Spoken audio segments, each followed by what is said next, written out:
After my mom's death, my father said I was just a pretty burden and should let my stepsister handle the family business. "You're too emotional to make hard decisions," he sneered at dinner. So I took over one division in secret and made it 3x profitable. The board called me a natural, and he just sat there, speechless. "You don't have the stomach for this, Celia. You're too soft." My father said it casually, not even looking at me as he sliced into his duck at dinner. I blinked, the words hitting like cold water. "Excuse me?"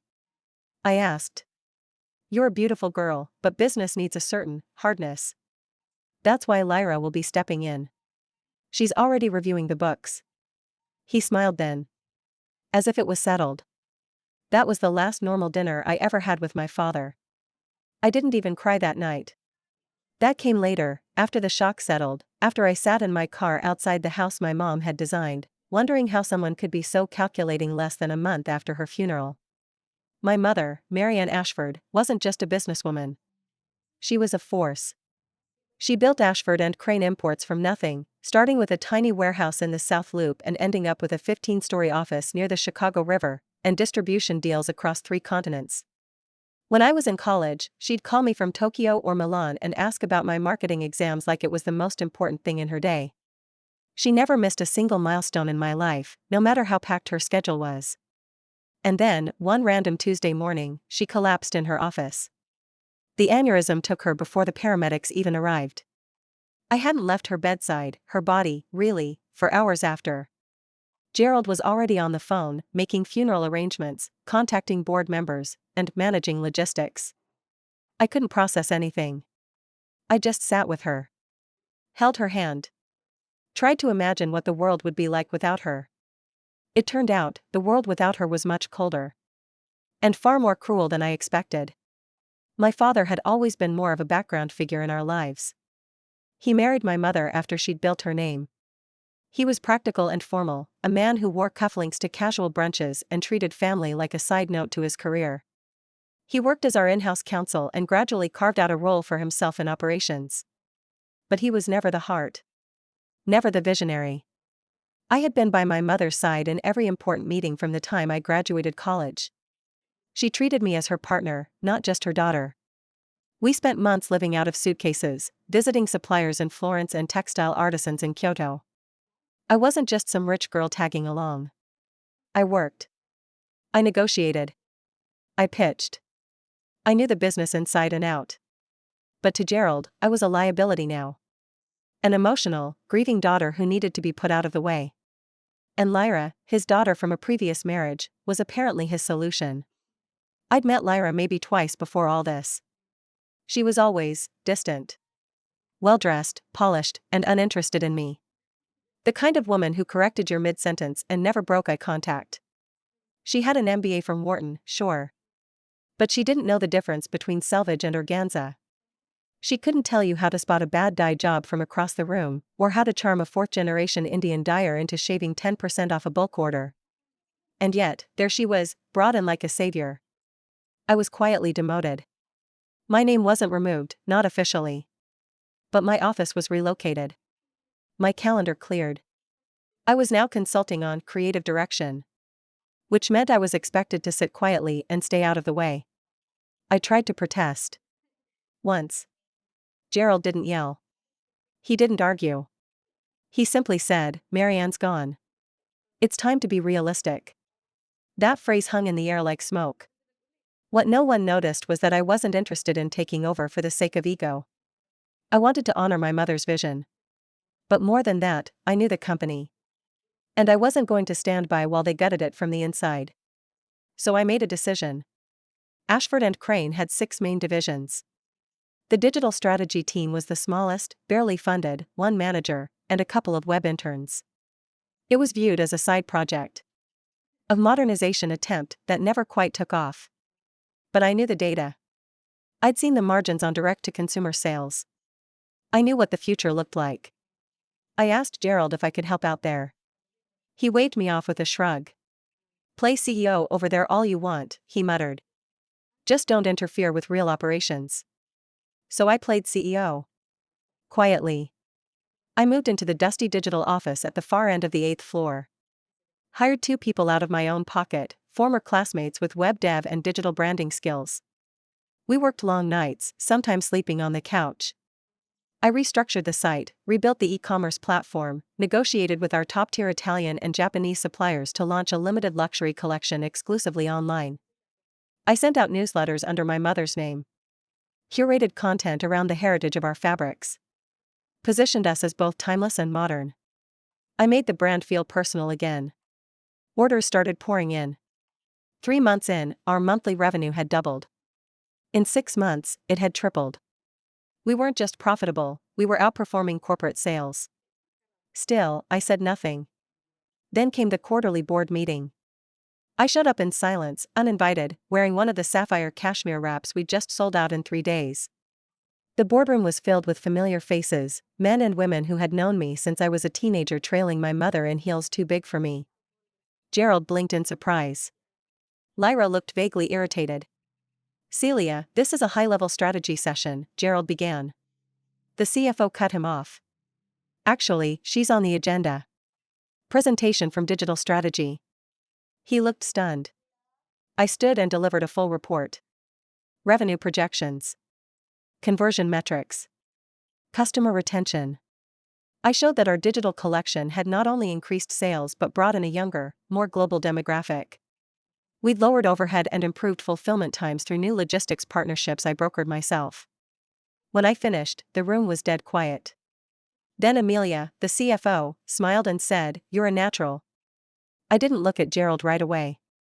But when I did, he was still. Tight-lipped. Hands folded. Speechless. He didn't say a word the rest of the meeting. And I, finally, felt like I could breathe again. After the meeting, people I'd known my whole life approached me differently. A few board members pulled me aside, asking how I managed to turn around a dead division without any real budget. Some even apologized, subtly, for not reaching out after my mother died. One of them, Margot Liu, a longtime friend of my mother's and one of the few original investors, gave me a look I'll never forget. "She'd be proud of you," Margot said, squeezing my arm gently. "You didn't just protect the business, you evolved it." I nodded, unsure what to say. The lump in my throat said more than I could. That afternoon, as I returned to my desk on the 8th floor, I found Lyra already sitting there. She had her tablet open, a folder on her lap, legs crossed.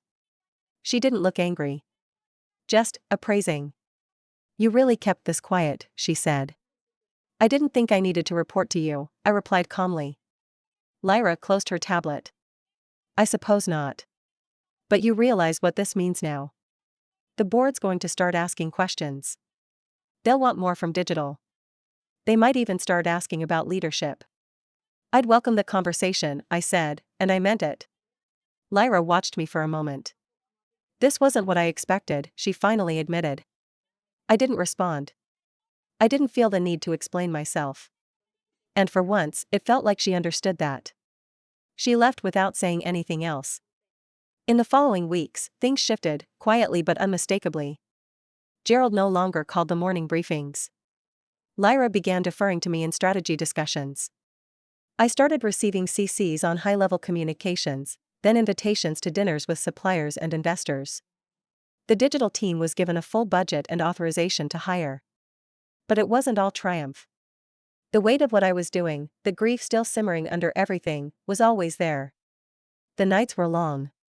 I worked through weekends, sometimes forgetting to eat until my assistant brought me something. My mother's old office remained untouched. I'd walk by it, glance in, and see the faint outline of her perfume bottles still sitting on the corner shelf. No one dared move them.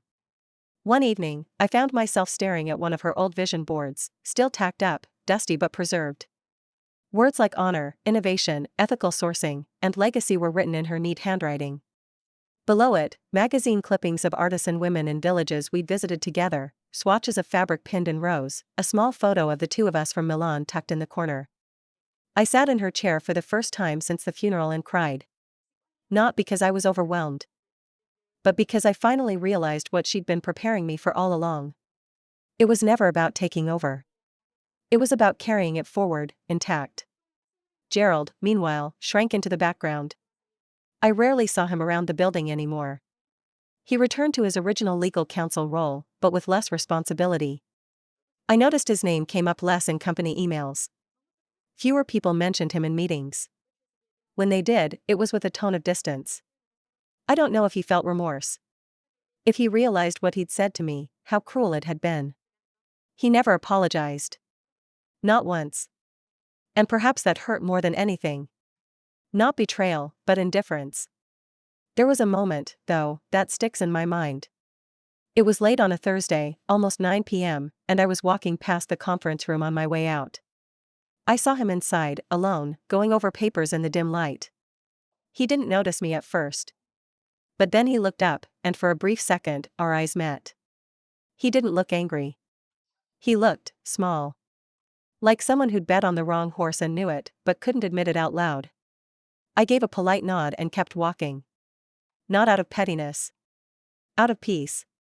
Because I finally understood that I didn't need his approval. Not anymore. Months passed. Then a year. Ashford and Crane evolved, just as my mother had hoped. What began as an elegant import company matured into something bigger, bolder. We launched a DTC, direct-to-consumer, luxury line that sold out every quarter.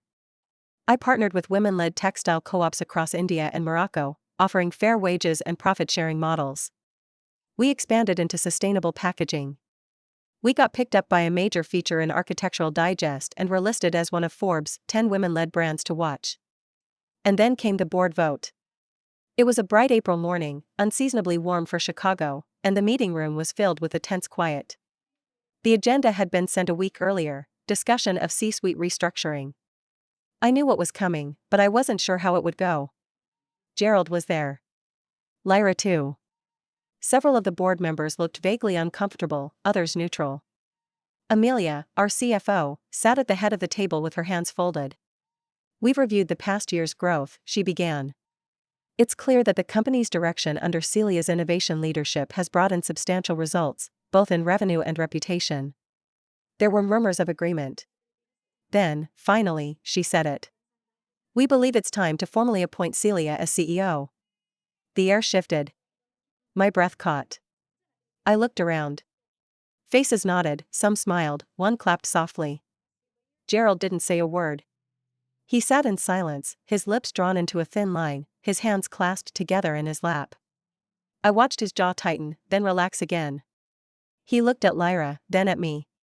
For a second, I thought he might contest it. But he didn't. He just nodded once, slowly, like someone who'd been expecting this the whole time but still hoped it wouldn't happen. "I abstain from voting," he said quietly. No one challenged him. The vote was unanimous otherwise. Amelia turned to me. "Celia Ashford, welcome to the role your mother always intended for you." And just like that, it was done. I took a breath, not to steel myself, but to let the weight of that moment settle. I was no longer Marianne Ashford's daughter trying to prove herself. I was her successor. Her legacy. And more than that, I was myself. In the weeks that followed, the transition was smooth. Lyra was offered a relocation opportunity to run our new European branch, a generous exit disguised as a promotion. She took it without protest. I think she knew she'd never be more than a shadow in this office while I was here. We shook hands on her last day. She smiled, professional and distant as always. "I underestimated you," she said. "Most people did," I replied. She gave a half-smile. "Don't let them forget who built it, though." "I won't," I said, and meant it. Gerald. Well, he stayed on. In a limited role. Legal advisor only. No strategic input. He kept to his office, rarely attending meetings, mostly silent in his corner of the floor. But one afternoon, he stopped by mine. I was reviewing a fabric pitch for a new spring line, sipping coffee and thinking of the color palettes my mother used to favor. He knocked once and stepped in. "I won't stay long," he said. "Just wanted to say, you did well. Better than I thought." I waited. "That's all?" I asked, cool but not cold. He paused. "I suppose I thought. If I could control the pieces, I could protect what Marianne built. I didn't trust you'd be strong enough." "You didn't trust that I'd be you," I said. He nodded slowly. "That too." I let the silence stretch between us. "You were wrong," I said. He didn't argue. He just gave a small nod and walked out. And somehow, that was enough. Not an apology, not remorse, but a quiet, undeniable admission of defeat. Today, I run Ashford and Crane with the same tenacity and vision my mother showed me growing up. I didn't just win back what was taken, I transformed it. We opened a foundation in her name, supporting young women in textile and fashion business programs across the country. Every year, we fund apprenticeships for artisans from underserved communities. People still ask how I did it, how I stayed calm, how I didn't burn it all down when they tried to push me aside. And I always say the same thing: revenge doesn't have to be loud. It doesn't have to be cruel. Sometimes, the most satisfying revenge is becoming undeniable and making them watch.